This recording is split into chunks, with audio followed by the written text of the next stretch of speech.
Hello friends, मैं सोनू जांगड़ा आपका स्वागत करता हूं एमएस सक्सेस पॉइंट पर। एमएस सक्सेस पॉइंट के सभी दर्शकों को राम राम, नमस्कार, गुड मॉर्निंग। तो दोस्तों, आज हमारी 9वीं क्लास है जो मैथ की क्लासें चल रही है और 8वीं क्लास में हमने आरोही क्रम, अवरोही क्रम और लघुत्तम समापवर्त्य स्टार्ट किया था और आज हम लघुत्तम समापवर्त्य और महत्तम समापवर्तक दोनों को सीखेंगे। ठीक है, तो उससे पहले आप वीडियो को ज़्यादा से ज़्यादा शेयर कर दीजिए और अगर आपने चैनल को सब्सक्राइब नहीं किया तो प्लीज़ चैनल को सब्सक्राइब कर ले। आपको बहुत ही इंटरेस्ट आएगा वीडियो में और हमारी क्लासों का लेवल बढ़ने लग रहा है और आपको कुछ अच्छा ही सीखने को मिलेगा इस चैनल से। ठीक है, अगर वीडियो पसंद आती है तो प्लीज़ आप वीडियो को ज़्यादा से ज़्यादा लाइक कर दीजिए और शेयर करें और कमेंट में जरूर लिखिए कि आपको वीडियो कैसी लगी। तो आइए हम शुरू करते हैं। आज का चैप्टर है अपना लघुत्तम समापवर्त्य और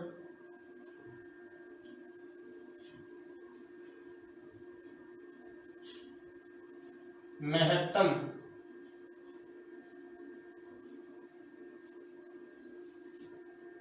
समापवर्तक। ये दो हैं, एक तो है लघुत्तम समापवर्त्य और एक महत्तम समापवर्तक। इसको इंग्लिश में बोलते हैं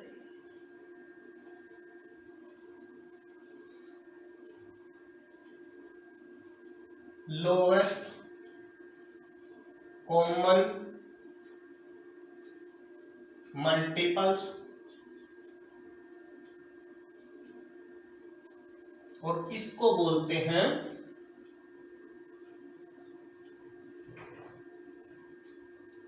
हाईएस्ट कॉमन फैक्टर्स। ठीक है, इसकी शॉर्ट फॉर्म है LCM। एलसीएम के नाम से भी जानते हैं लघुत्तम समापवर्त्य को और महत्तम समापवर्तक को जानते हैं HCF। ठीक है, अगर आपको कोई कहे कि एलसीएम निकालो तो आपने सोच लेना कि लघुत्तम समापवर्त्य निकालना है। ठीक है, और अगर आपको कोई बोले कि HCF निकालो तो आपने क्या निकालना है, महत्तम समापवर्तक निकालना है। ठीक है, अब हम इसकी स्टार्ट करते हैं। जैसे अब हम एक एक करके समझेंगे, आपने नाम पता लग ही गया। देखो, जैसे लघुत्तम समापवर्त्य है ना,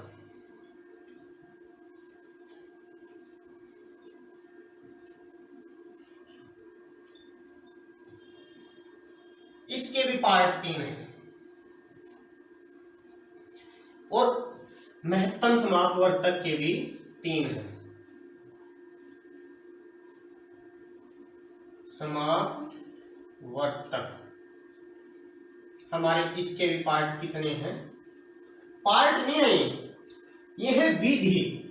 कहने का मतलब ये है पार्ट का कि हम इसको भी 3 तरीकों से निकाल सकते हैं और महत्तम समापवर्तक को भी 3 तरीकों से निकाल सकते हैं। और एक तो है, मैंने 8वीं क्लास में भी बोला था, पहला है गुणनखंड विधि जो हम सिखा चुके हैं 8वीं क्लास में। गुणनखंड विधि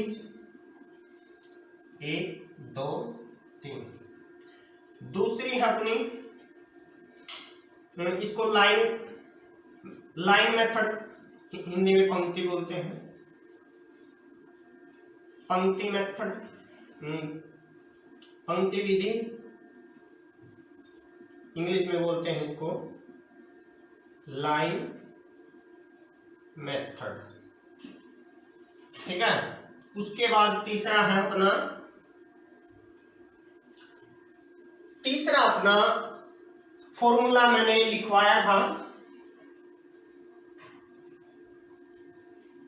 एक फॉर्मूला है जो मेन है, पहली संख्या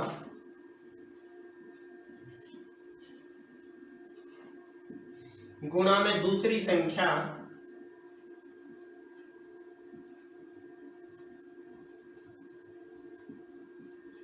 बराबर, इंग्लिश में लिख दो ना शॉर्ट फॉर्म में, LCM गुणा में HCF।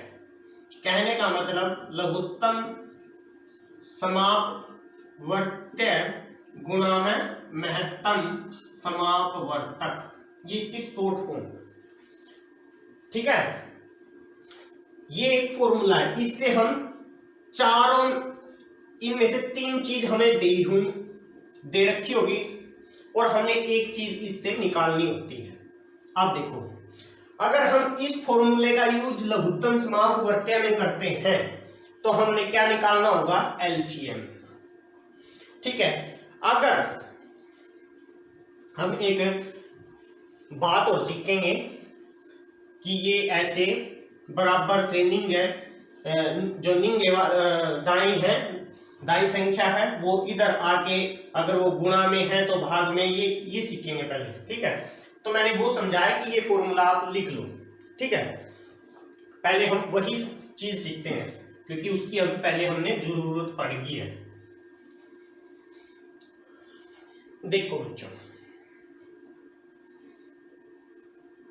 ये बराबर है, और बराबर का जब मैंने चिन्ह बताया था तब मैंने बराबर का अर्थ पूरे सार से विस्तार से बताया था। देखो, अगर कोई संख्या किसी संख्या के साथ इधर बराबर से इधर प्लस की है और अगर किसी पर मान लिया कोई चिन्ह नहीं लग रहा, प्लस का माइनस का कोई चिन्ह नहीं है, तो वो हमेशा धनात्मक होती है। कहने का मतलब प्लस की ही होती है, हमेशा वो प्लस की ही होती है। अगर अकेला मान लिया, मैंने यहाँ पे 4 + 3 लिख रखा है, 4 + 3 है। अब ये 4, इस पे चिन्ह नहीं है ना, तो इसका मतलब ये प्लस की है। ठीक है, और ये क्या है, ये भी क्या है, ये तो इसके आगे तो प्लस का चिन्ह लग ही रहा है, तो इसका मतलब ये तो है ही है प्लस की। कहने का मतलब मैंने वो बताई है जिसके आगे कुछ नहीं लग रहा। अगर माइनस की होगी तो चिन्ह पक्का मिलेगा, ये नहीं है कि माइनस में चिन्ह नहीं मिलेगा। माइनस की होगी तो वो तो पक्का मिलेगा, जैसे ये भी, या इसको हम ऐसे लिख सकते थे 3 - 4। इसका विस्तार आगे पढ़ेंगे हम, जैसे मैंने लिख दिया ना, आगे छोटी है पीछे बड़ी, आपको तो यही नजर आता है, लेकिन वाक्य में तो ये छोटी है माइनस की। ठीक है, इसका आगे विस्तार में पढ़ेंगे हम। मैं अभी जो समझा रहा हूं उसको समझो पहले। अगर कोई संख्या बराबर से बाएं की तरफ प्लस में है तो वो बराबर से दाएं जाके माइनस की होगी,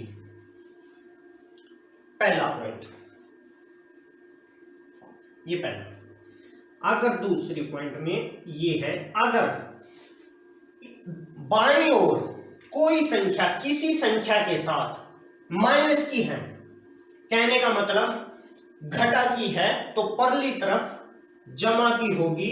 कहने का मतलब क्या है कि जोड़ होगा परली तरफ जाके, प्लस की होगी परली तरफ जाके, किस तरफ जाके, दाएं तरफ जाके। तीसरा पॉइंट, अगर कोई संख्या किसी संख्या के साथ बाईं तरफ गुणा में है तो दाईं तरफ जाके वो भाग में होगी। किस में होगी, भाग में होगी। चौथा पॉइंट, अगर कोई संख्या बाईं तरफ भाग में है तो दाईं तरफ जाके गुणा में होगी, बराबर से दाईं तरफ जाके। ऐसे ही उल्टा है, अगर कोई संख्या दाईं तरफ माइनस की है किसी संख्या के साथ तो वो बाईं तरफ जाके प्लस की होगी। अगर कोई संख्या बराबर से दाईं तरफ प्लस की है वो बाईं ओर आके माइनस की होगी। अगर कोई संख्या बराबर से दाईं ओर भाग की है, भाग में है किसी संख्या के साथ, तो वो बाईं ओर आके बराबर के गुणा के रूप में होगी। ठीक है, अगर कोई संख्या गुणा के रूप में है दाईं ओर और वो बाईं ओर आके बाईं ओर आके बराबर के भाग के रूप में होगी। ठीक है, ये फॉर्मूले आपको हमेशा याद रखने पड़ेंगे, माइंड में हमेशा ही याद रखने पड़ेंगे, क्योंकि ये तो बहुत इंपॉर्टेंट है, हर सम में कहीं ना कहीं यूज होते रहेंगे। ठीक है, ये इतनी बिल्कुल बारीकी से कोई नहीं समझाएगा आपको। ठीक है, इसलिए बोल रहा हूं आप चैनल के साथ जुड़े रहिए, आपको बहुत कुछ सीखने को मिलेगा इस चैनल से। ठीक है, लिख लिया ना।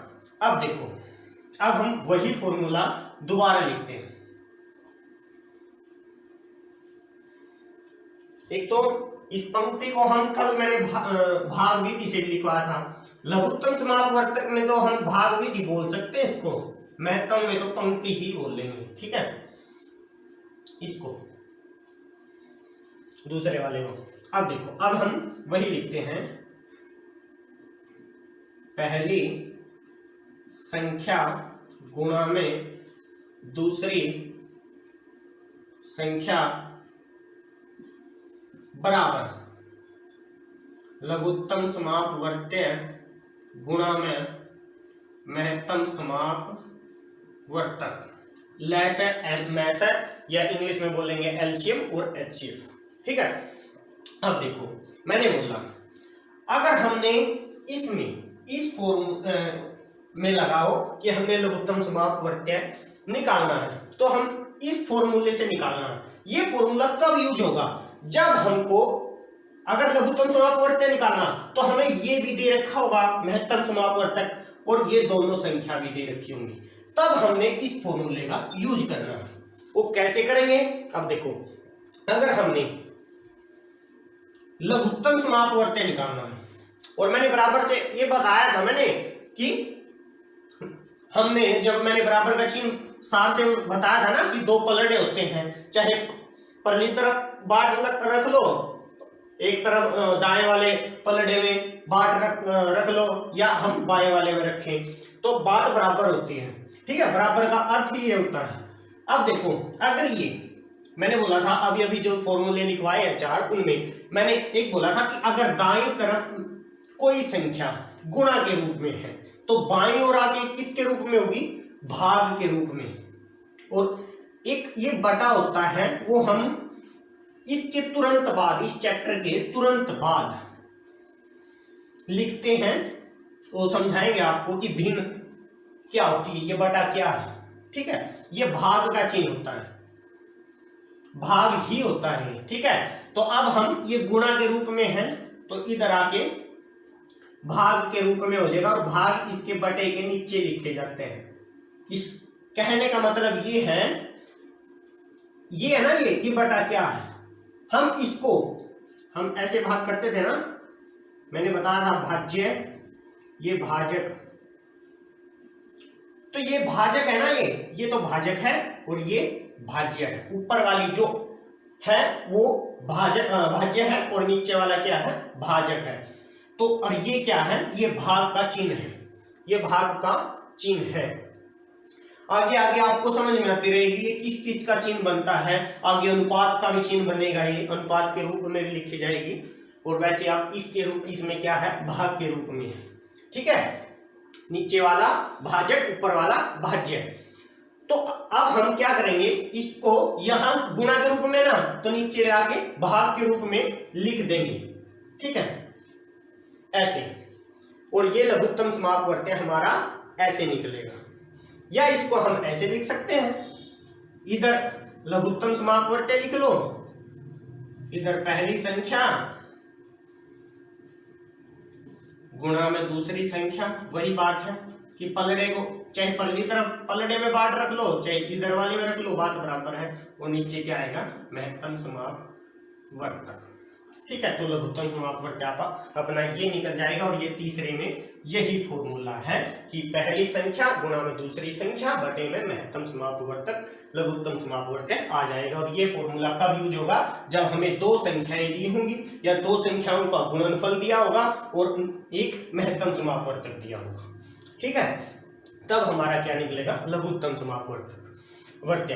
ठीक है, अगर हमारा महत्तम समापवर्तक, इसमें भी तीसरा फॉर्मूला बनता है, अगर हमने महत्तम समापवर्तक निकालना है तो हमारा क्या निकलेगा? देखो, इसके साथ क्या था?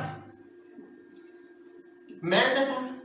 अब हमने क्या निकालना? अब हमने निकालना मैं से, महत्तम समापवर्तक, सॉरी महत्तम समापवर्तक। तो अब इसके साथ महत्तम समापवर्तक के साथ क्या है? लय से दिया हुआ है, लय से का मान है, तो अब इसको भेज दो इसके नीचे भाग के रूप में, भाजक के रूप में। तो अब हम इसको यहां से उठा के इसके नीचे लिख देंगे लय से। और ये कब संभव होगा?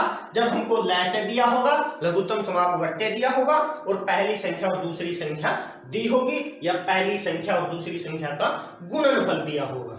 ठीक है, ये तब संभव होगा जब हम मैं से निकाल लेंगे।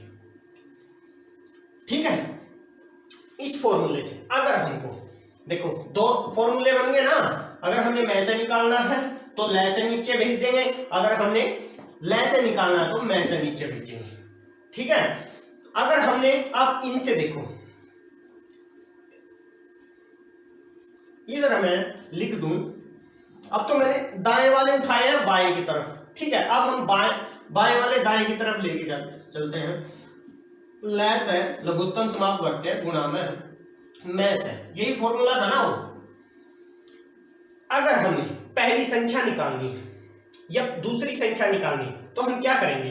जो भी निकालनी है उसको तो इधर ही रखेंगे, और जो सी दे रखी है हमको, ये तब संभव होगा। हमने मान लिया उसने एक संख्या दे रखी, पहली, दूसरी निकालनी है, तो हम पहली संख्या को उठा के इसके नीचे लिख देंगे। यहां पे पहली संख्या आ गई, पहली संख्या, और इसका मान निकल जाएगा दूसरी का।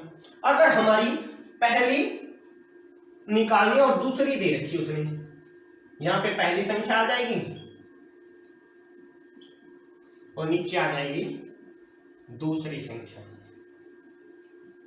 ये हमारे चार फॉर्मूले बन गए। ठीक है, इससे कितने फॉर्मूले बने? चार फॉर्मूले बने।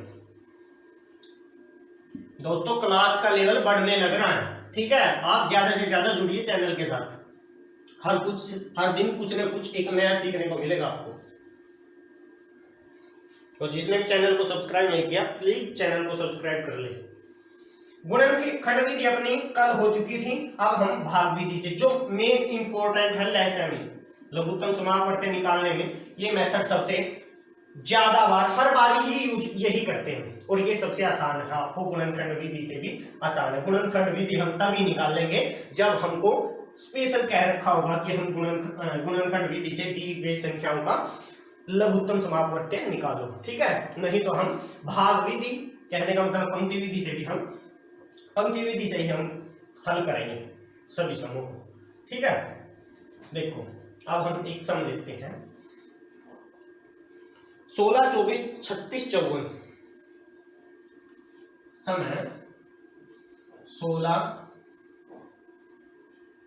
24, 36, 54 चार संख्याएं दी हुई है।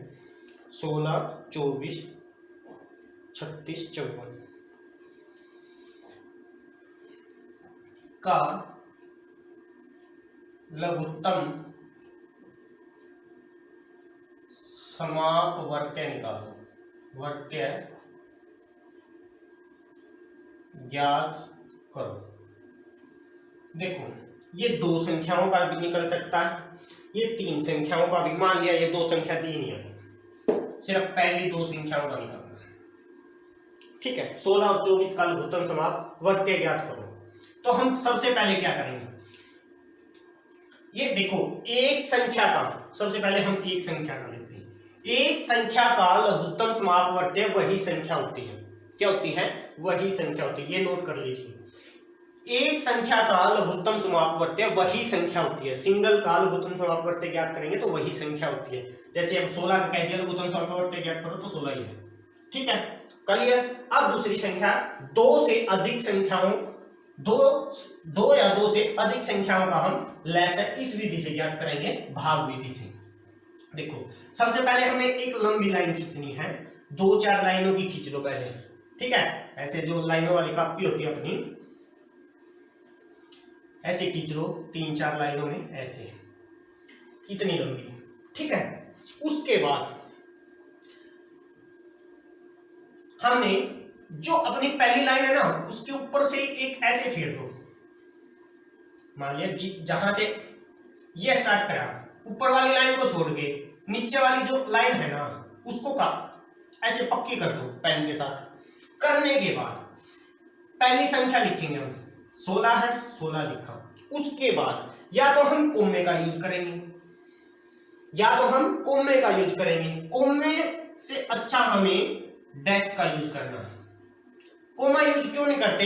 क्योंकि हम छठी क्लास में ना कोमे लगाने आते हैं, हमें संख्याओं को अलग अलग करना आता है। जैसे ऐसी सीधी संख्या दे दी और इसको भारतीय गणना प्रणाली से अलग विराम लगाइए, तो हमने कैसे लगाने होते हैं? 16,203। ये संख्या तो एक ही है, हमने सिर्फ कोमे लगाए हैं, इसलिए हम कोमे का यूज नहीं, हमें संख्या अलग अलग दिखानी है, इसलिए हम डैश का प्रयोग करेंगे, ठीक है। ये घटा नहीं है, डैश यूज कर रहे हैं हम, डैश, ठीक है। उसके बाद हम 24 अलग अलग दिखा रहे हैं बस, ठीक है। अब देखो 16 और 24 दो का हमने क्या निकालना है? लघुत्तम समाप्त वर्ग निकालना है, एलसीएम निकालना है। देखो इसका मतलब क्या है? सबसे पहले छोटी से छोटी अभाज्य संख्या से हल करते चलेंगे हम, छोटी से छोटी अभाज्य संख्या से हम भाग करते चलेंगे। अभाज्य संख्या से छोटी अभाज्य संख्या से हम क्या करते चलेंगे? इनको भाग करते चलेंगे, ठीक है। और मैंने बोला था सबसे छोटी संख्या क्या होती है? अभाज्य संख्या 2, ठीक है। एक तो ना तो भाज्य संख्या है ना अभाज्य संख्या है, क्योंकि वो एक तो साजली संख्या है, ठीक है। ये तो कोई भी संख्या हो एक से भाग होती ही होती है, ठीक है। और सबसे छोटी अभाज्य संख्या कितनी है? 2 है हमारी।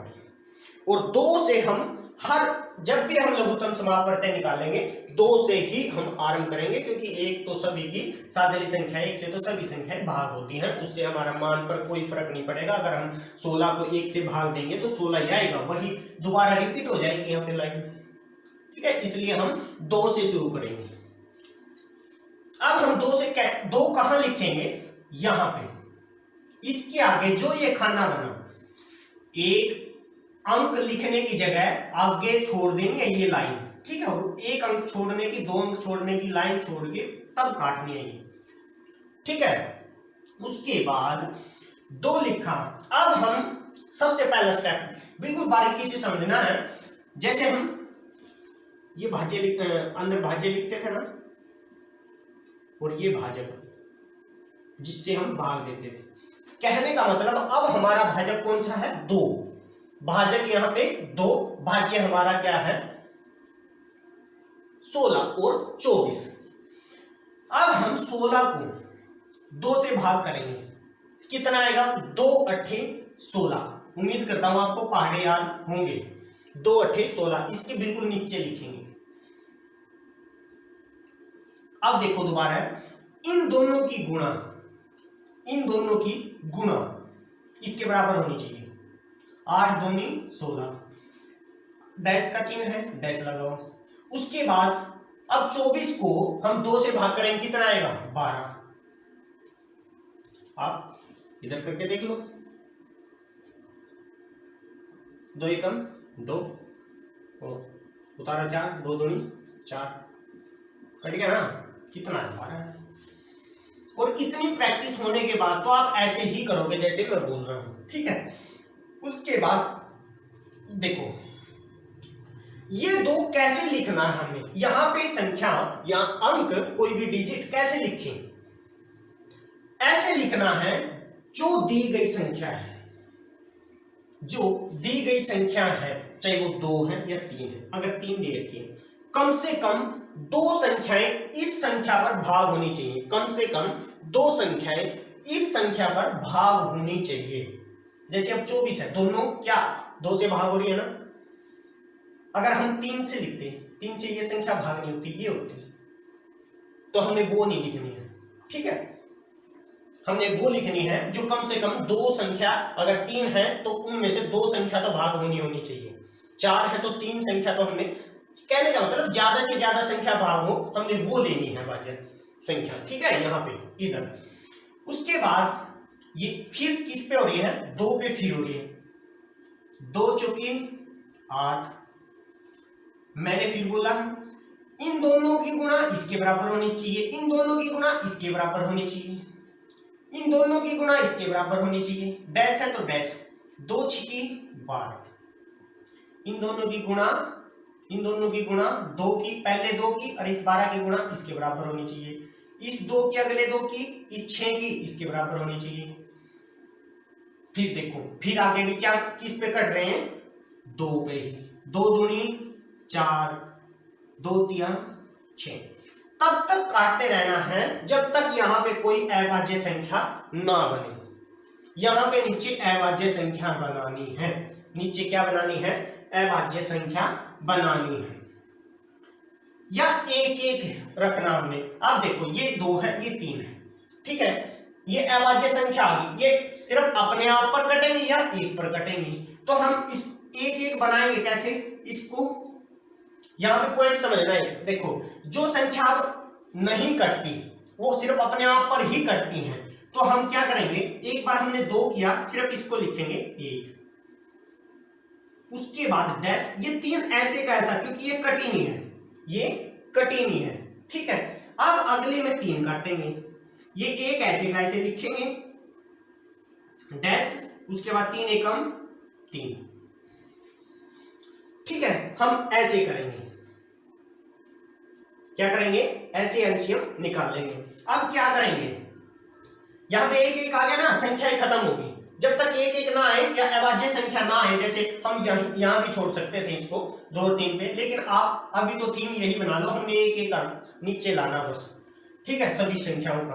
अब देखो हम कैसे लघुत्तम समापवर्ती निकालेंगे। अब उसके बाद अगला स्टेप, आपकी जितनी भी संख्याएं हैं 1 को छोड़ के, 1 की क्योंकि गुणा करेंगे हम वही आएगा, बाकी जो संख्याएं हैं उनकी गुणा कर देंगे। जो यहां पे आई है 2 गुणा में 2 गुणा में 2, कितनी बार 2, 4 बार,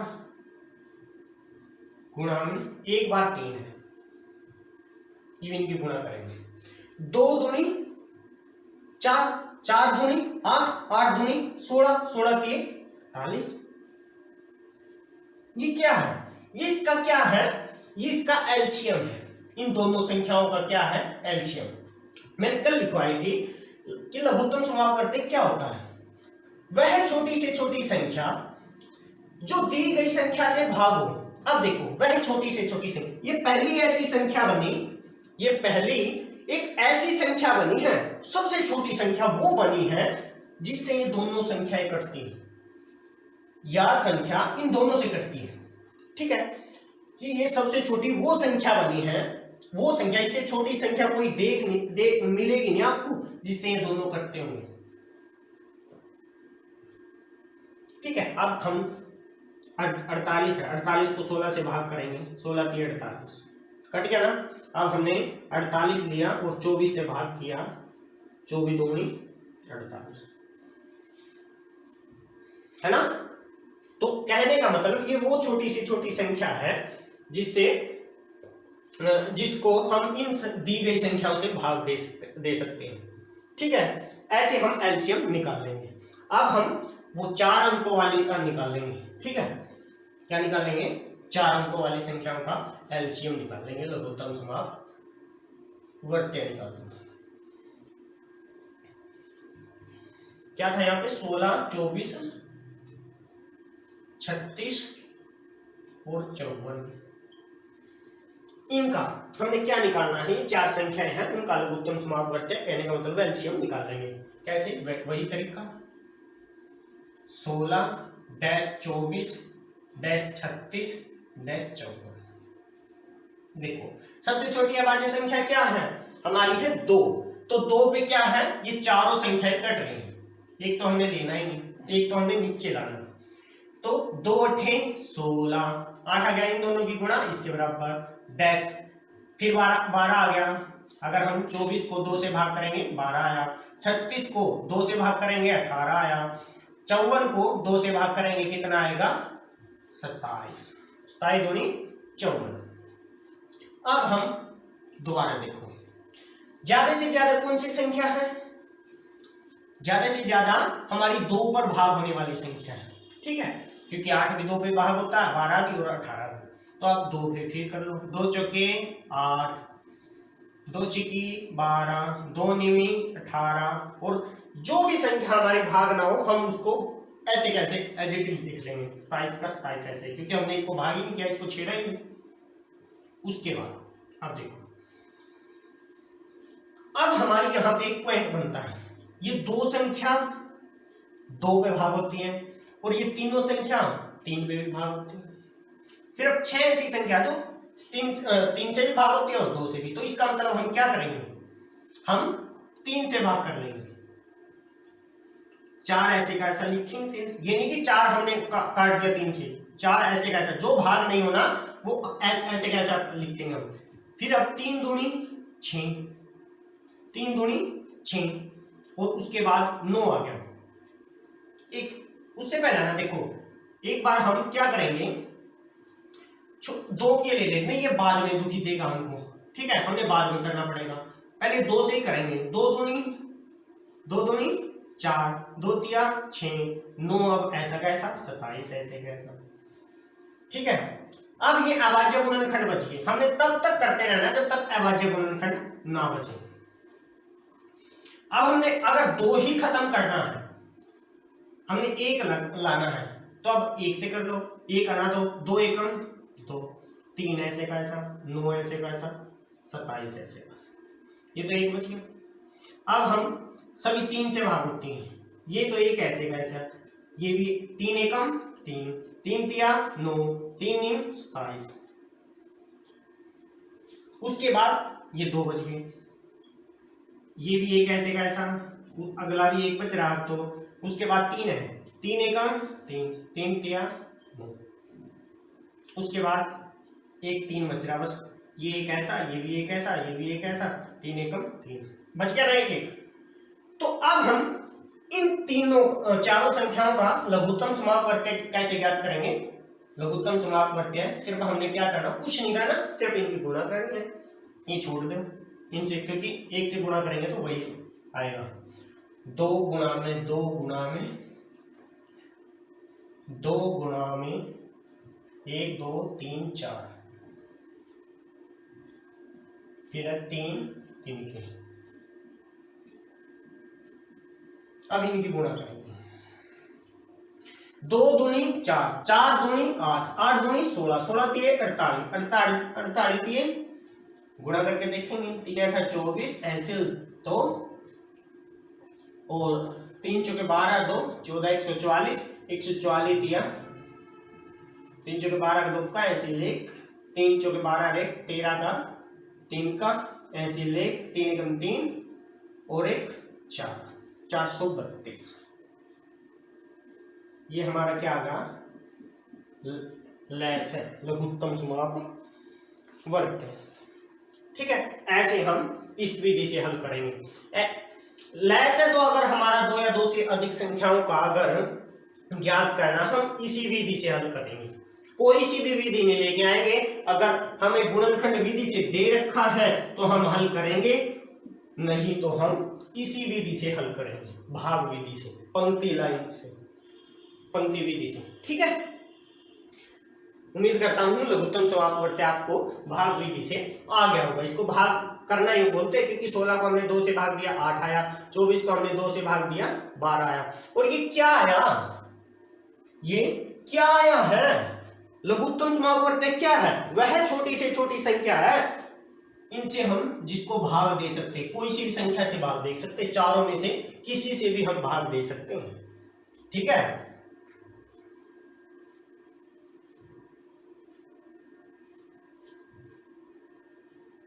अब देखो, अगर हम इसको 54 से भाग दें तो किस पे चलेगी? 8 चौका 32, 8 से 3, 8 पंजे 40, 3 43, तो 8 पे कटता है ना। अब 36 से लगा लो।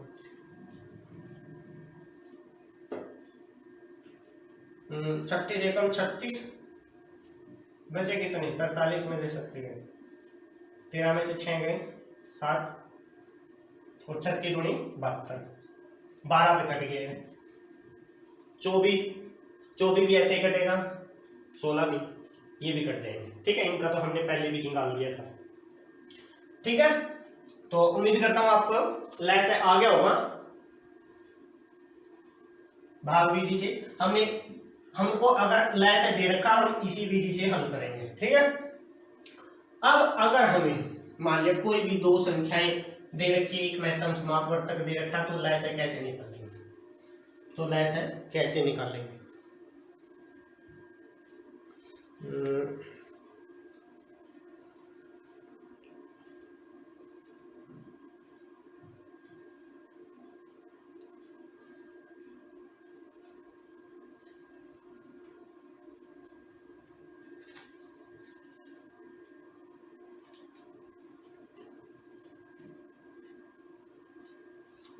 देखो, दो संख्याओं का गुणनफल दे रखा, उसने बोला कि दो संख्याओं का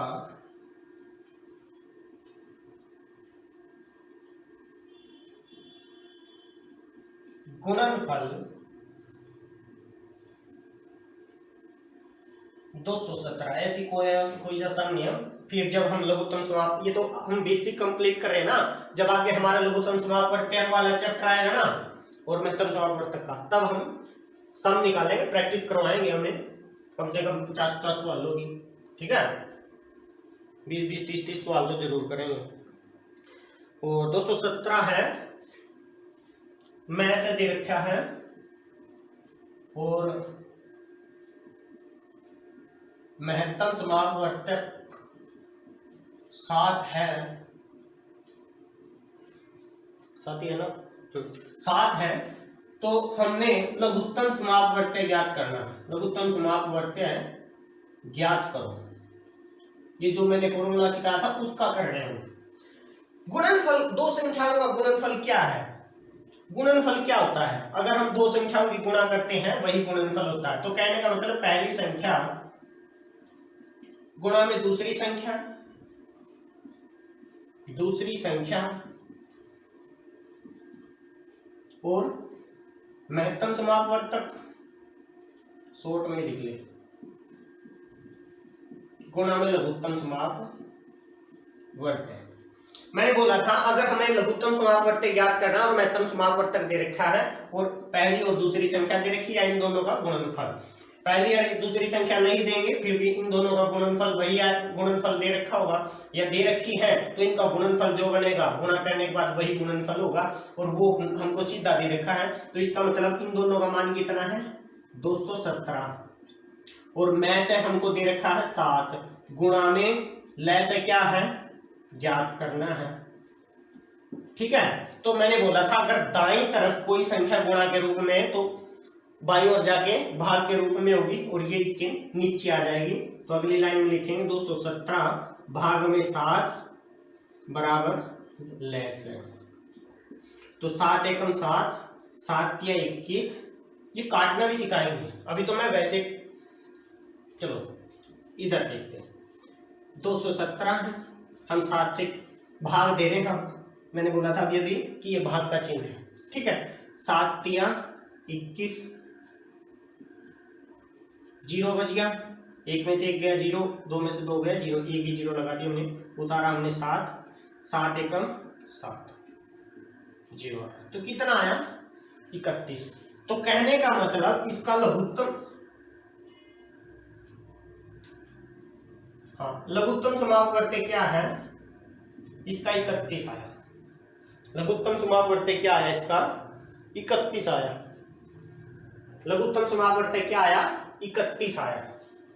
किसका? इन दोनों संख्याओं की गुणनफल का, और मैं से जब ये 7 दे रखा है तब, जब पहली और दूसरी संख्या का गुणनफल 217 होगा और में से हमारा अगर 7 होगा तब हमारा लघुत्तम समापवर्त्य हमारा 31 आएगा। ऐसे हम इस फॉर्मूले से हम हल करेंगे, ठीक है। और वीडियो तो बहुत ही लंबी होगी यार, तो दोस्तों वीडियो बहुत लंबी होगी तो हम में से, कहने का मतलब महत्तम समापवर्तक हम कल करेंगे, ठीक है। कल हमारा महत्तम समापवर्तक वाला चैप्टर खत्म हो जाएगा और फिर हम भिन्न शुरू करेंगे परसों से, ठीक है। उम्मीद करता हूँ आपको क्लास पसंद आई होगी, ठीक है। तो आपका जो कर्तव्य बनता है वीडियो को ज़्यादा से ज़्यादा शेयर करने का वो कर दीजिए, और अगर आपने चैनल सब्सक्राइब नहीं किया है चैनल को सब्सक्राइब कर लें। धन्यवाद, आपका दिन शुभ हो। जय हिंद, जय भारत, जय गौ माता।